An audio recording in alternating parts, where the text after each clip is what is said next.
I'm wondering when you met Kaarin Knudson and how you guys formed a connection. I met Kaarin the summer that I had been elected in 2016, but I hadn't taken office yet. And Kaarin really introduced me to the whole opportunity of middle housing. And she was working on that with Better Housing Together. Yeah. And why have you chosen to endorse her for mayor in 2024? Kaarin is superbly equipped to be an excellent mayor for the city of Eugene. She knows this city well. She knows the issues well. She was phenomenal at bringing the community together to talk about housing and our housing needs and housing solutions. She's followed all of the issues in our community, and she's built coalitions to address critical issues. She understands about climate. She's raising children in the 4J schools. She knows the struggles the families are facing. She can bring all of those perspectives to this role.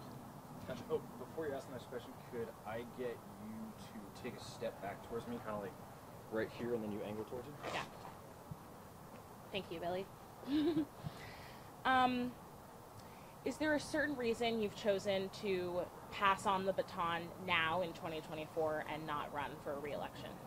Well, I have spent, and I'll say this this evening, that I spent a year, recognizing this is a deadline, right? You either run or you're finished with your term of office.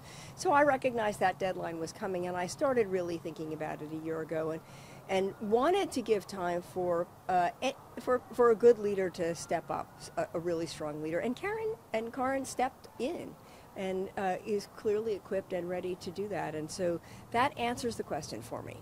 If I have a good successor, it's time to step aside and let her take the reins. Okay.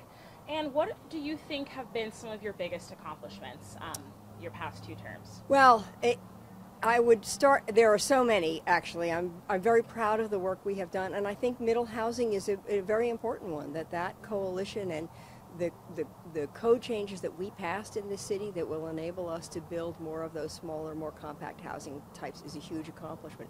The work we have done on climate is very significant. We continue to be a leader on climate. We passed early on, we passed the Climate Action Plan 2.0. We're now in that phase of working on the implementation to meet our climate goals, those climate goals that were set under Kitty Piercy's leadership in 2014 and 2016. So it is a continuation. We continue to build on that work. I think when you think about the investments that we've made in public safety, we passed a community safety payroll tax in order to make sure that we could build a more robust and network of public safety systems that our community needs. You think about the social justice work that this community has done, our response to the racial protests in 2020 with the ad hoc committee on police policies, that we are implementing those policies. We're going through them in a deliberative way. Think about our response to homelessness has been phenomenal. And all of the safe sleep sites and the rest stops, all of the work we have done to help stabilize the large number of people who are homeless in our community. That has all happened in the last few years. So there's a lot of good work there. There's more work to be done, and I believe that Kaarin is really well positioned. She understands what has come before, and she's well positioned to take that work to the next step. Okay.